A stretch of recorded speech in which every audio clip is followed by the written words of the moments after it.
నమస్తే, welcome to magazine story. 50 రోజులుగా lockdown కొనసాగుతున్న కొన్ని రాష్ట్రాల్లో కరోనా కేసుల సంఖ్య పెరుగుతూనే ఉంది. మహారాష్ట్రలో రోజు వేల సంఖ్యలో కొత్త కేసులు నమోదవుతుంటే ఢిల్లీ, గుజరాత్, రాజస్థాన్, తమిళనాడులోనూ పరిస్థితులు ఆందోళన రేపుతున్నాయి. అక్కడి ప్రభుత్వాలు ఎన్ని చర్యలు తీసుకున్నా కేసుల తీవ్రత తగ్గకపోవడం కేంద్రాన్ని కలవరపరుస్తోంది. మహమ్మారి. ఇదే వాల్టి మ్యాగజైన్ స్టోరీ.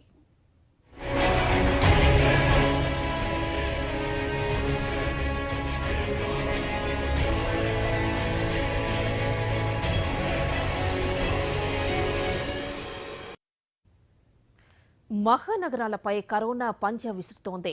దేశ ఆర్థిక రాజధాని ముంబైతో పాటు పలు నగరాలు కరోనా దెబ్బతో విలవిల్లాడుతున్నాయి. మహారాష్ట్రలో నమోదైన కేసులలో సగం కంటే ఎక్కువ ముంబైలో ఉంటే, గుజరాత్లో నమోదైన కేసులలో 70% అహ్మదాబాద్లో ఉండడం కలకలం రేపుతోంది. ఢిల్లీ, చెన్నై, ఇండోర్లలో కూడా కేసుల సంఖ్య భారీగానే ఉంది.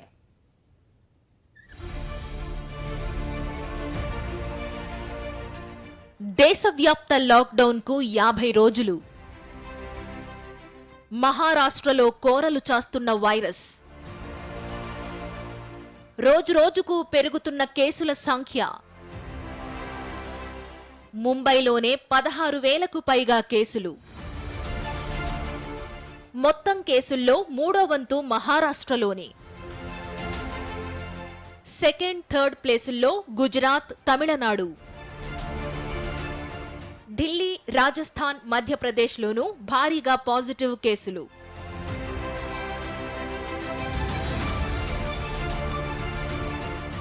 దేశంలో లాక్డౌన్ విధించి 50 రోజులు గడిచినా కరోనా కలకలం కొనసాగుతూనే ఉంది. కేంద్ర, రాష్ట్ర ప్రభుత్వాలు ఎన్ని చర్యలు తీసుకున్నా కొన్ని రాష్ట్రాల్లో పరిస్థితులు ఇంకా ఆందోళనకరంగానే ఉన్నాయి. మహారాష్ట్ర, గుజరాత్, తమిళనాడు, ఢిల్లీ, రాజస్థాన్లో వైరస్ తీవ్రత రోజురోజుకు పెరుగుతోంది. గత 24 గంటల్లో 3,722 పాజిటివ్ కేసులు నమోదు కాగా వైరస్ బారిన పడి 134 మంది మృత్యువాత పడ్డారు. దాంతో దేశంలో మొత్తం కరోనా కేసుల సంఖ్య 78,000కు చేరుకోగా మృతుల సంఖ్య 2,549కి చేరింది. దేశంలో ప్రస్తుతం 49,219 యాక్టివ్ కేసులుండగా ఇప్పటి వరకు 26,235 మంది కోలుకున్నారు. తాజా గణాంకాల ప్రకారం మహారాష్ట్ర, గుజరాత్, ఢిల్లీ, తమిళనాడు రాష్ట్రాల్లో కేసులు ఎక్కువగా నమోదయ్యాయి. మూడో విడత లాక్డౌన్ సడలించాక కేసుల సంఖ్య పెరుగుతుండడం కలవరపరుస్తోంది.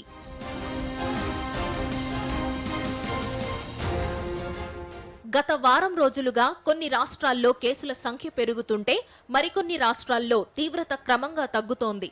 ఛత్తీస్గఢ్, మణిపూర్, మేఘాలయ, లద్దాఖ్, మిజోరాం, అండమాన్, నికోబార్ సహా 9 రాష్ట్రాలు, పలు కేంద్రపాలిత ప్రాంతాల్లో గత 24 గంటల్లో ఒక్క కొత్త కేసు నమోదు కాలేదు.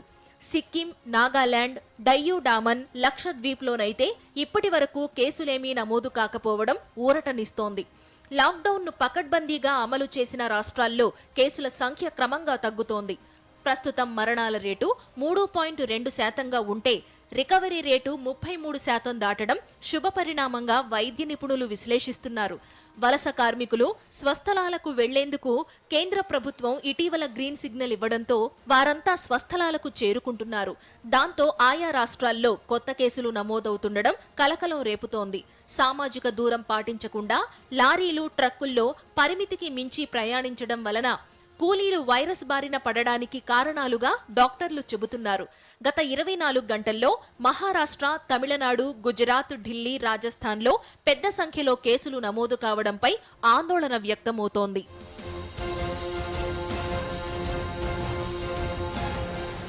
దేశవ్యాప్తంగా మొత్తం కేసులు 78,000 అయితే ఒక్క మహారాష్ట్రలోనే 26,000కు పైగా కేసులు నమోదయ్యాయి. అంటే సుమారు 33% కేసులు అక్కడే నమోదవడం పరిస్థితి తీవ్రతకు అద్దం పడుతోంది. మహారాష్ట్రలో 36 జిల్లాలు ఉండగా నాగ్పూర్, ఔరంగాబాద్, నాసిక్, అహ్మద్ నగర్, సాంగ్లీ జిల్లాల్లో అత్యధిక కేసులు నమోదవుతున్నాయి. గ్రామీణ ప్రాంతాలతో పోలిస్తే పట్టణాలు, నగరాలే ప్రధాన హాట్స్పాట్లుగా మారాయి. దేశ ఆర్థిక రాజధాని ముంబైలోనే 16,000కు పైగా కేసులు నమోదు కావడంపై ఆందోళన వ్యక్తమవుతోంది. పూణేలోనూ అలాంటి పరిస్థితే ఉంది. వైరస్ దెబ్బకు మహారాష్ట్ర గృహ నిర్మాణ శాఖ మంత్రి జితేంద్ర అవధ్ స్వీయ నిర్బంధంలోకి వెళ్లాల్సి వచ్చింది. అలాగే పోలీసు శాఖను కరోనా ముప్పతిప్పలు పెడుతోంది. ఇప్పటి వరకు సుమారు 700 మంది పోలీసులు వైరస్ బారిన పడ్డారు.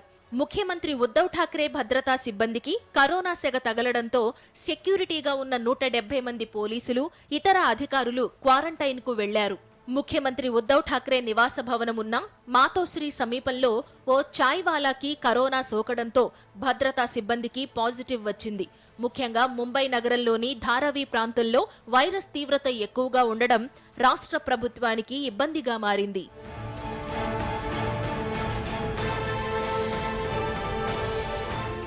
సాధారణంగా ధారావి పేరు చెప్పగానే ఆసియాలోనే అతిపెద్ద మురికివాడ గుర్తుకొస్తుంది.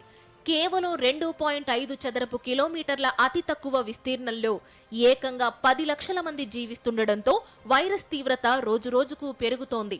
100 చదరపు అడుగుల్లో గరిష్టంగా అక్కడ 15 మంది జీవిస్తున్నారు. చిన్న చిన్న గుడిసెలు, 10 అడుగుల విస్తీర్ణం కూడా లేని ఇళ్లలోనే లక్షలాది మంది జీవనం కొనసాగిస్తున్నారు. ప్రస్తుతం అక్కడ నెలకొన్న పరిస్థితులను చూస్తే ముంబై మరో న్యూయార్క్ అవుతుందా అనే అనుమానాలు వ్యక్తమవుతున్నాయి. అమెరికాలో నమోదైన కేసుల్లో 3వ వంతు కేసులు న్యూయార్క్లోనే నమోదయ్యాయి. ముంబైలో కూడా అలాంటి పరిస్థితే ఉంది. రాష్ట్రం మొత్తం మీద నమోదైన కేసులతో పోలిస్తే సగానికంటే ఎక్కువ కేసులు ముంబైలోనే నమోదు కావడం వైరస్ తీవ్రత పెరిగేందుకు కారణమవుతోంది. ధారావి మురికివాడలోనైతే పరిస్థితి మరీ దారుణంగా ఉంది. మార్చి 23న అక్కడ తొలి కరోనా పాజిటివ్ కేసు నమోదవగా ఏప్రిల్ 1న తొలి కరోనా మరణం నమోదయ్యింది. అప్పట్నుంచి మహారాష్ట్ర సర్కార్ కేంద్ర ప్రభుత్వానికి ధారావి కంటిపై కునుకు లేకుండా చేస్తోంది. ఇప్పటికే ధారావిని హైరిస్క్ ప్రాంతంగా గుర్తించినా కేసుల సంఖ్య తగ్గకపోవడం కలవరం కలిగిస్తోంది.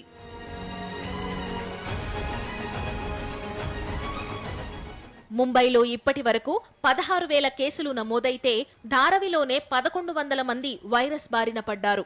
మరణాల సంఖ్య కూడా అదే స్థాయిలో పెరుగుతోంది. దాంతో కేంద్ర రాష్ట్ర ప్రభుత్వాలు ధారావిపై స్పెషల్ డ్రైవ్ చేపట్టాయి.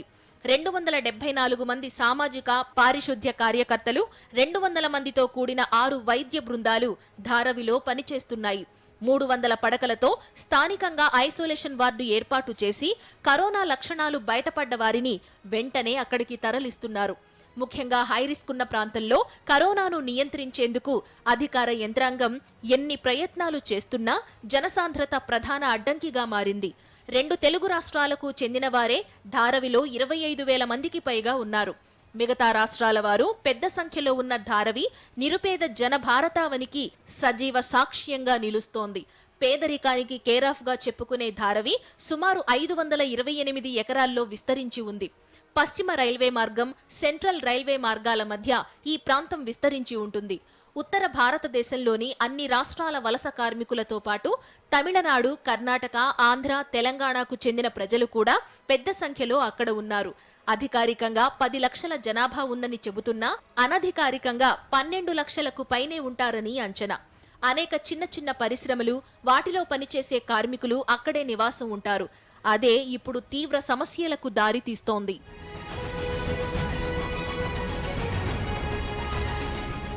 సుమారు 2 కోట్ల జనాభా ఉన్న ముంబైలో జనసాంద్రత చాలా ఎక్కువ. ప్రతి చదరపు కిలోమీటర్కు దాదాపు 20,634 మంది నివసిస్తారు. నగర జనాభాలో 40% మంది కనీస వసతుల్లేని ధారావి, గోవండి, ఒర్లికొలివాడ వంటి మురికివాడల్లో తలదాచుకుంటున్నారు. ప్రస్తుతం ఈ మురికివాడల్లోనే వైరస్ విస్తరిస్తుండటంతో సైన్యాన్ని రంగంలోకి దించుతారనే ప్రచారం జరుగుతోంది. కానీ ముఖ్యమంత్రి ఉద్ధవ్ ఠాక్రే ఆ ప్రచారాన్ని తీవ్రంగా ఖండిస్తున్నారు. వైరస్ను అదుపులోకి తెచ్చేందుకు సాయశక్తులా కృషి చేస్తున్నామని, సైన్యం రంగంలోకి దిగాల్సినంత తీవ్ర పరిస్థితులేమీ రాష్ట్రంలో లేవని అంటున్నారు. ఈ నేపథ్యంలో ధారావిలో వైరస్ విస్తరణకు అడ్డుకట్ట వేసేందుకు బృహన్ ముంబై మున్సిపల్ కార్పొరేషన్ ప్రత్యేక ప్లాన్ రూపొందించింది. డాక్టర్లు, నర్సులు, మెడికల్ డిపార్ట్మెంటుకు సంబంధించిన వారితో 10 టీంలు ఏర్పాటు చేసింది. ఈ 10 టీముల్లో వేర్వేరు ప్రైవేట్ ఆసుపత్రులకు చెందిన 24 మంది డాక్టర్లు, 35 మంది బీఎంసీ సిబ్బంది, 10 మంది పోలీసులున్నారు. వీరందరూ ధారావిలో ఇంటింటికి వెళ్లి ప్రజలకు విస్తృతంగా పరీక్షలు నిర్వహిస్తున్నారు.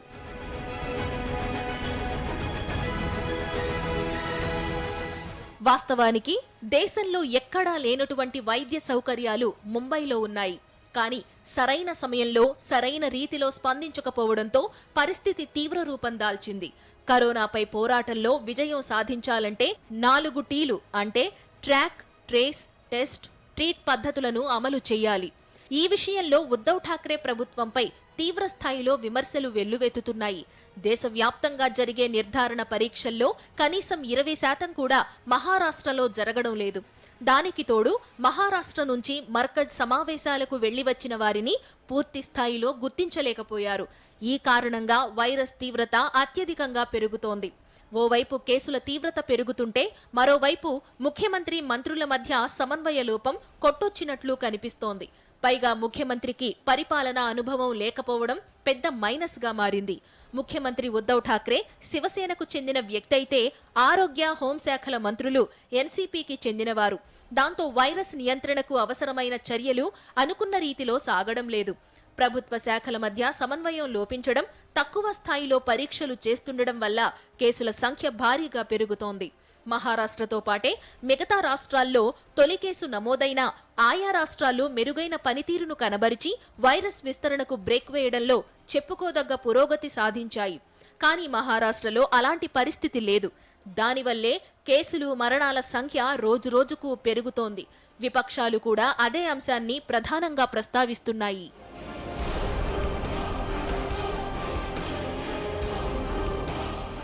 కరోనా వ్యాప్తిని అరికట్టేందుకు లాక్డౌన్ కు మించింది లేదు.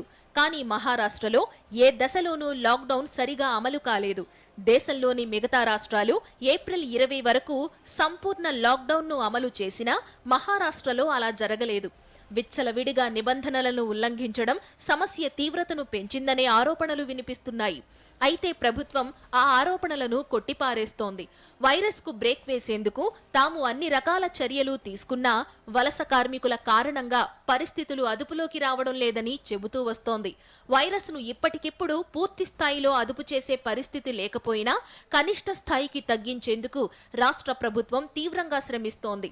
ఓవైపు టెస్టుల సంఖ్యను పెంచుతూనే మరోవైపు కీలక నిర్ణయాలు తీసుకుంటూ అమలు చేస్తోంది. అందులో భాగంగా తాజాగా రాష్ట్ర వ్యాప్తంగా ఉన్న జైళ్లలో నుంచి సగం మంది ఖైదీలను విడుదల చేస్తున్నట్లు ప్రకటించింది. అంటే రాష్ట్రంలో ఉన్న 35,000 మంది ఖైదీల్లో 17,000 మందిని బయటకు పంపిస్తున్నట్లు వెల్లడించింది. తాత్కాలిక బెయిల్ లేదా పెరోల్ మీద వీరిని విడుదల చేస్తున్నట్లు మార్గదర్శకాల్లో స్పష్టంగా పేర్కొంది. ముంబై ఆర్థర్ రోడ్డు జైలులో ఖైదీలు, జైలు అధికారులతో కలిపి సుమారు 100 మందికి వైరస్ సోకడంతో ఈ మేరకు నిర్ణయం తీసుకున్నట్లు తెలుస్తోంది. అయితే తీవ్రమైన నేరాలు చేసి శిక్ష అనుభవిస్తున్న వారిని ఎట్టి పరిస్థితుల్లోనూ బయటకు పంపించబోమని స్పష్టం చేసింది.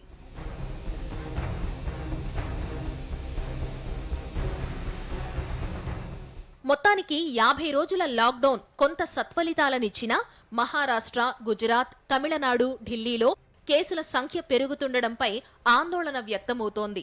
ఇప్పటికే ఆయా రాష్ట్రాలపై ప్రత్యేక శ్రద్ధ పెట్టిన కేంద్రం ప్రత్యేక బృందాలను పంపి వైరస్ విస్తరణకు బ్రేక్ వేసే దిశగా అడుగులు వేస్తోంది. ఆయా రాష్ట్ర ప్రభుత్వాలు కూడా ఇతర రాష్ట్రాల్లో అమలు చేస్తున్న పద్ధతులను తమ రాష్ట్రంలో అమలు చేసేలా చర్యలు తీసుకుంటున్నాయి. గత నెలలో గోవాలో పాజిటివ్ కేసులు నమోదైనా అక్కడి ప్రభుత్వం కట్టుదిట్టమైన చర్యలతో స్వల్ప వ్యవధిలోనే వైరస్కు అడ్డుకట్ట వేసింది. అదే పద్ధతిని మహారాష్ట్రలో అనుసరించేందుకు అక్కడి ప్రభుత్వం ప్రణాళికలు రెడీ చేస్తోంది. మహానగరాలపై కరోనా ప్రభావం వివరాలు చిన్న బ్రేక్ తర్వాత చూద్దాం. కరోనాకు అసలైన మందు లాక్డౌన్. దేశవ్యాప్తంగా 50 రోజులుగా లాక్డౌన్ విధించిన ఇంకా కొన్ని రాష్ట్రాల్లో కేసులు భారీగా నమోదవుతున్నాయి. మహారాష్ట్ర, గుజరాత్, తమిళనాడు, ఢిల్లీలో కేసుల తీవ్రత ఎక్కువగా ఉండటం కలకలం రేపుతోంది. కరోనా కట్టడికి అనేక చర్యలు తీసుకుంటోన్న కేంద్రం తాజాగా ఆర్థిక వ్యవస్థను గాడిలో పెట్టేందుకు ప్రయత్నాలు ప్రారంభించింది. రెండో ప్రపంచ యుద్ధం తర్వాత మానవాళిని గడగడలాడిస్తోన్న అతిపెద్ద సంక్షోభం కరోనానే. పేద, ధనిక తేడా లేకుండా ప్రపంచ దేశాలన్నింటిపై కరోనా ప్రతాపం చూపుతోంది. చైనాలోని వుహాన్లో వెలుగులోకొచ్చిన వైరస్ ఇప్పటి వరకు ప్రపంచవ్యాప్తంగా 45 లక్షల మందికి సోకింది. 3 లక్షల పైచిలకు మందిని బలి తీసుకుంది. అగ్రరాజ్యం అమెరికా సహా అనేక దేశాలను 4 నెలలుగా ముప్పు తిప్పలు పెడుతోంది. ఆయా ప్రభుత్వాలు ఎన్ని చర్యలు తీసుకున్నా వైరస్ పూర్తి స్థాయిలో అదుపులోకి రాకపోవడం కలవరపరుస్తోంది. చైనాలో వైరస్ విస్తరణ కొంత అదుపులోకొచ్చినా అమెరికా, రష్యాల్లో కోరలు చేస్తోంది. అక్కడ రోజు వేల సంఖ్యలో కొత్త కేసులు నమోదవుతున్నాయి. తాజాగా భారత్ కూడా ఆ జాబితాలో చేరింది. పాజిటివ్ కేసుల సంఖ్యలో మరికొన్ని గంటల్లో చైనాను దాటేనుండటం కలకలం రేపుతోంది. మన దేశంలో కేరళలో జనవరి చివరి వారంలో తొలి కేసు నమోదైన అక్కడి ప్రభుత్వం సమర్థంగా పనిచేసి వైరస్ విస్తరణకు సక్సెస్ఫుల్ గా అడ్డుకట్ట వేసింది. అత్యంత పకడ్బందీ ప్రణాళికతో విజయన్ ప్రభుత్వం కేసుల సంఖ్యను భారీగా తగ్గించింది. లాక్డౌన్ ఆంక్షల సడలింపులోనూ కేరళ మిగతా రాష్ట్రాల కంటే భిన్నంగా వ్యవహరిస్తోంది. అక్కడ ప్రజా రవాణాను ప్రారంభించే దిశగా అడుగులు వేస్తున్నారు. కానీ మహారాష్ట్ర, గుజరాత్, తమిళనాడు, ఢిల్లీలో పరిస్థితులు ఇంకా అదుపులోకి రాకపోగా కేసుల తీవ్రత రోజురోజుకు పెరుగుతోంది. ముఖ్యంగా దేశ ఆర్థిక రాజధాని ముంబై కరోనా ధాటికి వణికిపోతోంది. ఐటీ హబ్గా పేరొందిన పూణే కూడా పాజిటివ్ కేసులతో సతమతమవుతోంది. మన దేశంలో కేరళలో తొలి కేసు నమోదు కాగానే కేంద్రం, రాష్ట్ర ప్రభుత్వాలు అప్రమత్తమయ్యాయి. ముఖ్యంగా విదేశాల నుంచి వచ్చే వారి పట్ల ప్రత్యేక శ్రద్ధ పెట్టి ఎక్కడి వారికక్కడే పరీక్షలు నిర్వహించాయి. అయితే మిగతా రాష్ట్రాలతో పోలిస్తే మహారాష్ట్రకు జాతీయ, అంతర్జాతీయ ప్రయాణికులు అధిక సంఖ్యలో వస్తుంటారు. దానికి తోడు లోకల్ రైళ్లలో టికెట్ల ధర తక్కువగా ఉండడంతో వాటిలో నిత్యం లక్షల మంది ప్రయాణిస్తూ ఉంటారు. ఈ రెండింటినీ సరైన సమయంలో రాష్ట్ర ప్రభుత్వం నియంత్రించకపోవడంతో మహారాష్ట్ర మూల్యం చెల్లించాల్సి వస్తుందనే అభిప్రాయం వ్యక్తమవుతోంది. లాక్డౌన్ సమయంలో నిత్యావసరాల దుకాణాలను 24 గంటలు తెరిచి ఉంచేందుకు మహారాష్ట్ర ప్రభుత్వం అనుమతించింది. దాంతో ప్రజలు విపరీతంగా గుమిగూడటంతో కేసుల సంఖ్య పెరిగింది. గత వారం రోజులుగా రోజు వందల సంఖ్యలో కొత్త కేసులు నమోదవుతుండటంపై ఆందోళన వ్యక్తమవుతోంది. తాజాగా పాజిటివ్ కేసుల సంఖ్య వేలల్లో ఉండటంతో ముంబైలో కరోనా రోగుల కోసం ఏర్పాటు చేసిన 3,500 పడకలు పూర్తిగా నిండిపోయాయి. బాధితుల సంఖ్య ఇంకా పెరుగుతూ ఉండడంతో హాస్పిటల్స్ లో పడకల మధ్య దూరాన్ని తగ్గించేశారు. పడకల మధ్య దూరాన్ని తగ్గించడం ద్వారా కొత్తగా 1,500 బెడ్లు ఏర్పాటు చేసేందుకు అవకాశం ఏర్పడింది. దాంతో నాయర్ హాస్పిటల్లో 336గా ఉన్న పడకల సంఖ్య 800కు, కేఈఎం హాస్పిటల్లో 200 నుంచి 220కి, సెయింట్ జార్జ్ హాస్పిటల్లో పడకల సంఖ్య 400 నుంచి 690కి చేరింది. అలాగే గోవా మోడల్ను అమలు చేసే దిశగా రాష్ట్ర ప్రభుత్వం అడుగులు వేస్తోంది. రానున్న రోజుల్లో కరోనాతో పాటు సీజనల్ వ్యాధులు ప్రబలే అవకాశం ఉన్నందున ఇంటింటి సర్వే చేపట్టి కఠిన చర్యలు తీసుకునేందుకు ప్రణాళిక సిద్ధం చేస్తోంది. మహారాష్ట్ర తరహాలోని గుజరాత్, తమిళనాడు, ఢిల్లీలోనూ కేసుల సంఖ్య రోజురోజుకు పెరుగుతోంది. మహారాష్ట్ర తర్వాత గుజరాత్లో అత్యధికంగా 9,267 కేసులు నమోదయ్యాయి. అందులో ఎక్కువ కేసులు అహ్మదాబాద్లోనే ఉండటం కలకలం రేపుతోంది. గుజరాత్లో నమోదైన మొత్తం కేసులలో 70% కేసులు అక్కడే ఉన్నట్లు అధికారులు చెబుతున్నారు. ఢిల్లీ, చెన్నై, ఇండోర్లలోనూ కేసుల సంఖ్య భారీగా ఉంది.